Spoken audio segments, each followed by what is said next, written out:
un avis favorable pour la révision de son procès, ce qui est une première. En tout cas, moi, dans ma petite expérience, je n'ai pas encore eu vent de la réunion de cette commission qui aurait rendu un avis favorable à une révision d'un procès quel qu'il soit.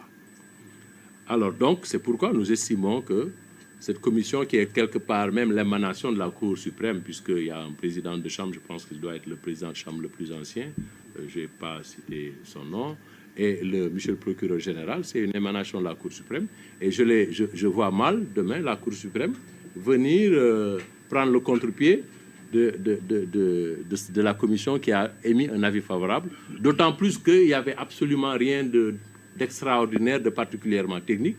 Il s'agissait de faits qu'il fallait juste apprécier. Le rapport, est-ce que le rapport contient des éléments qui peuvent incriminer Mame Mbaye Niang? Ils disent oui, effectivement, parce que Mame Mbaye Niang a signé un ordre de service de démarrage des travaux au profit de l'entreprise Green 2000, 5 mois avant la signature du contrat. Et ce qui a permis à cette entreprise de se faire payer à hauteur de 2 milliards et poussière, alors qu'il n'y avait pas encore de contrat. Rien ne liait cette entreprise avec l'administration sénégalaise, avec le Prodac. Et pourtant, on a signé un ordre de démarrage des travaux au profit de cette entreprise. Bon, voilà. Maintenant, après, les commentaires, ceux qui auront le rapport, peut-être pourront les faire, mais il n'y a rien de nouveau sous le soleil, parce que c'est exactement ce qui avait été dit à l'époque, et c'est exactement ce qui était consigné dans le rapport qui circulait sur le net, et sur lequel, d'ailleurs, monsieur du Forum civil, comment il s'appelle, Birahim Seck, a fait un ouvrage, un excellent ouvrage, qui décortique le rapport de A à Z. Donc ça, c'est pas un secret, c'est vraiment dans le domaine public, j'allais dire. Et au vu de cet élément-là, la commission a émis un avis favorable, et le garde des Sceaux, comme la loi l'y invite, l'article 93, la Cour suprême est saisie par son procureur général à la demande du garde des Sceaux, ministre de la Justice, soit d'office, soit sur réclamation des parties indiquant un des 3 premiers cas. Pour les 3 premiers cas, c'est les parties qui saisissent. Mais pour le 4e cas, concerne M. Ousmane Sonko, c'est le garde des Sceaux qui a saisi le procureur général. Aujourd'hui, le dossier a été transmis au procureur général, qui à son tour doit saisir le premier président de la Cour suprême, qui doit réunir la Cour pour statuer sur la recevabilité de cette demande de révision. Bon, en termes de recevabilité, on peut distinguer peut-être de recevabilité formelle. Est-ce que la procédure qui a été prévue a été suivie par le garde des Sceaux? Oui, elle a réuni la commission. La commission a émis un avis favorable. Elle a transmis au parquet général. Donc, de ce point de vue-là, du point de vue formel, la procédure a été respectée. Dans le fond, je ne vois pas ce qui peut aujourd'hui empêcher la révision du procès. Certains seraient tentés de penser qu'avec l'intervention de la loi d'amnistie, la révision ne pourrait prospérer, on ne pourrait pas aller à la révision du procès parce que c'est des faits qui ont été amnistiés. C'est vrai, c'est des faits qui ont été amnistiés. Mais c'est une amnistie qui procède d'une loi ordinaire. Je vous ai dit tout à l'heure que dans la hiérarchie des normes au Sénégal, la loi organique a une place supérieure à celle des lois ordinaires. Il y a la Constitution, il y a les lois constitutionnelles, il y a la loi organique, il y a les lois ordinaires. Alors, donc, une amnistie prévue par une loi ordinaire, est-ce qu'elle peut influer sur une procédure prévue par une loi organique qui lui est supérieure? En droit, non. Et d'ailleurs, pour cette même affaire, si on devait suivre cette logique, la Cour suprême ne se serait pas prononcée sur le rabat d'arrêt. Parce que le rabat d'arrêt est intervenu après la loi d'amnistie. Pour autant, la Cour suprême a déclaré la procédure en rabat d'arrêt recevable, l'a examinée et a statué sans même évoquer pas une seule seconde ou ni sur une seule phrase la loi d'amnistie. Parce que la loi d'amnistie ne joue pas dans ce cadre-là. Mais il y a mieux aussi. Si on considère, même si on devait considérer que la loi d'amnistie pourrait être un obstacle à la révision du procès telle qu'elle est prévue par des dispositions supérieures d'une loi organique, même si par extraordinaire on devait considérer cela, mais il reste que la loi d'amnistie elle-même prévoit à son alinéa 3 que cette loi d'amnistie, cette amnistie ne préjudicie pas aux droits des tiers. Cela veut dire quoi? Cela veut dire que ceux qui ont bénéficié de condamnations civiles prononcées par des décisions pénales sur des faits amnistiés, ces parties civiles-là, leurs droits sont préservés. Donc aujourd'hui, Mame Mbaye Niang dispose d'une condamnation sur les intérêts civils à un montant de 200 millions qu'il peut, du jour au lendemain, exécuter. Il a contraint d'ailleurs M. Ousmane Sonko, dès après sa condamnation, à aller faire muter le seul bien qu'il détient, la seule maison qu'il détient à la cité Gorgui. Il l'a muté au nom de ses épouses et de ses enfants pour la faire échapper à une éventuelle saisie, parce que Mame Mbaye Niang a crié Urbi et Orbi qu'il allait exécuter, et que le produit, il allait le donner même à des daras, je pense, c'est ce qu'il avait dit. Alors, donc pour éviter tout cela, il a contraint M. Ousmane Sonko, le président Ousmane Sonko, à muter ce bien-là au nom de ses enfants et de ses épouses. Alors, donc, cette amnistie laisse entier le droit des victimes de l'infraction. Ici, la victime, entre guillemets, de l'infraction de diffamation, c'est Mame Mbaye Niang. Donc, ne serait-ce que de ce point de vue-là, et ça, c'est une question qui est réglée par la jurisprudence française déjà, avant même l'intervention de la loi d'amnistie, c'était déjà réglé. Mais aujourd'hui, nous avons un fondement légal, c'est l'article 3 de la loi d'amnistie qui dit que cette amnistie ne préjudicie pas aux droits des tiers. Ne serait-ce que pour ça, M. Ousmane Sonko a tout intérêt à ce que son procès soit révisé pour ne pas avoir à payer les 200 millions. Je pense qu'on n'a pas besoin d'être juriste pour comprendre cela. Donc, c'est ce qui a fait, ce qui fait que donc, aujourd'hui, dans le fond, je vous avais dit tout à l'heure que du point de vue de la régularité formelle, le recours est parfaitement recevable, mais au fond également, il n'y a absolument aucun obstacle qui pourrait aujourd'hui empêcher la Cour suprême de réviser le procès. Voilà. Donc, maintenant, après, ce qui va se passer, si la Cour déclare le recours recevable, ce sur quoi nous n'avons absolument aucun doute, puisque la commission telle qu'elle est composée a rendu un avis favorable, je vois mal la Cour suprême aller à contresens, et je verrai mal sur quoi elle pourrait d'ailleurs se fonder pour dire non. Alors, si c'est le cas, l'affaire va être renvoyée devant une autre cour d'appel, ça peut être la cour d'appel de Thiès, celle de Saint-Louis, celle de Kaolack, Ziguinchor, Tamba, pour être statué à nouveau sur l'affaire Mame Mbaye Niang contre Ousmane Sonko. Et en ce moment-là, c'est la Cour suprême qui va fixer le périmètre du procès de renvoi. Cela veut dire que le texte prévoit que la Cour suprême va indiquer les questions sur lesquelles le procès va tourner, les questions qui devront être posées, et ces questions-là, vraisemblablement, elles vont tourner autour du rapport. Voilà. Est-ce que le rapport existe? Est-ce qu'il a été signé? Voilà. Est-ce que les propos, est-ce que le contenu, voilà, incrimine Mame Mbaye Niang, etc. Bon, je suis en train d'anticiper, je ne suis pas dans la tête des magistrats de la Cour, mais j'imagine simplement que c'est peut-être cela que, autour de cela que les questions vont tourner. Alors, donc, le point le plus intéressant pour M. Ousmane Sonko, parce que moi je pense que tout cela c'est évident, que la révision telle qu'elle est enclenchée, elle va aboutir à un nouveau procès. Je vois mal que ça ne se fasse pas compte tenu de ce que je viens de dire. Mais vous verrez,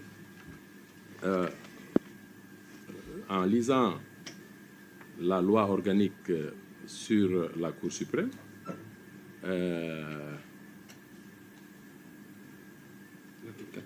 c'est l'article 95. Voilà. Alors, voilà ce que dit l'article 95 de la loi organique.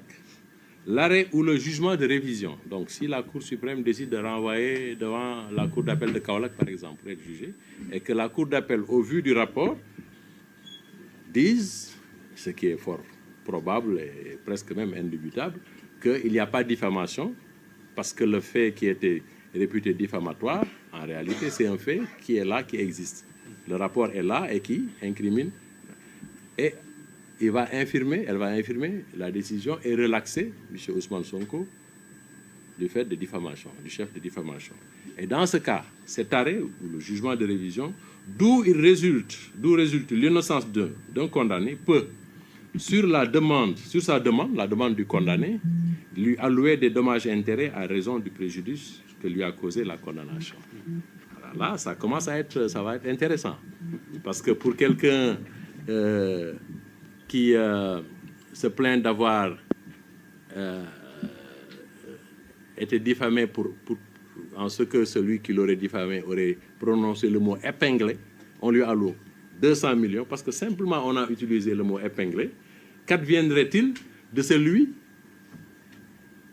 qui a été privé d'être candidat à l'élection présidentielle, qui a été emprisonné, qui a été sous la menace de perdre sa maison au point de muter sa maison à sa progéniture et à ses épouses, et à devoir, il a payé 22 millions de frais de mutation, tout cela pour faire échapper, sur la base vraiment d'un gros mensonge par omission, parce que le mensonge par omission, c'est de dire qu'il n'y a pas de rapport, alors que le rapport existe. Voilà.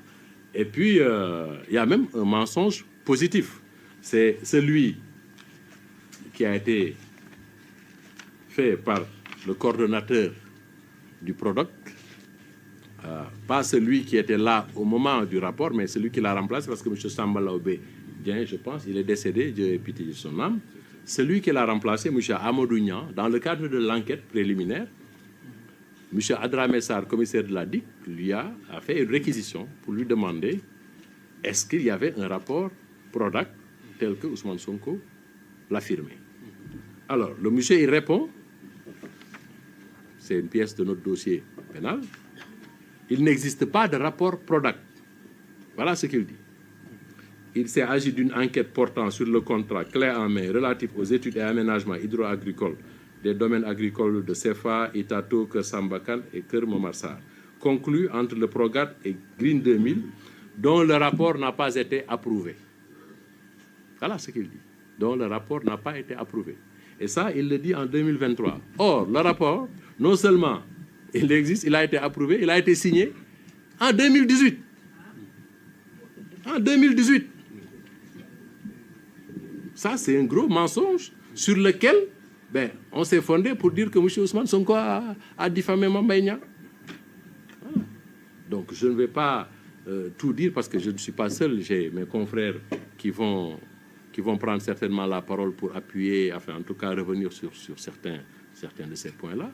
Mais voilà des axes intéressants sur lesquels donc, on devrait réfléchir. Alors, le préjudice, il est immense. Imaginez-vous si Ousmane Sonko n'avait pas été condamné et qu'il avait été candidat à l'élection présidentielle de 2024. Qu'est-ce qui se serait passé? Je vous laisse le deviner, ce n'est pas à moi de le dire. Alors, mais il n'est pas le seul, il n'est pas la seule victime de cette cabale, parce qu'en fait, il s'agit d'une cabale administrativo-judiciaire, parce qu'on a mis en branle toute la machine administrative et toute la machine judiciaire pour broyer un individu. C'est quelque chose auquel vous avez tous assisté. Alors, mais au-delà de sa personne, tous les Sénégalais, dont moi-même, parce que moi, si Ousmane Sonko était candidat, moi j'aurais voté pour lui. On m'a privé du droit de vote, j'ai voté pour le président Diomaye, on m'a privé du droit de voter pour Ousmane Sonko. Et nous sommes des millions de Sénégalais qui ont été privés de ce droit. Et pourquoi? Sur la base d'un mensonge. Sur la base d'un mensonge. Et il est aujourd'hui important que ce mensonge-là soit révélé et qu'on revienne dessus. Mais il y a des gens qui ont perdu leur vie. Combien sont-ils? Ils sont morts à cause de cela. Combien sont-ils à avoir croupi en prison pendant de longs mois? Combien sont-ils à avoir perdu leur business, leur affaire? Combien sont-ils à avoir été mutilés? Et au-delà de ces personnes, même en Afrique, Ousmane Sonko, vous le savez, c'est une icône africaine. C'est un panafricaniste sur qui beaucoup d'espoir était cristallisé. Parce que sa réussite allait sonner comme peut-être un boulevard pour les autres opposants africains, pour que les gens comprennent que c'est possible.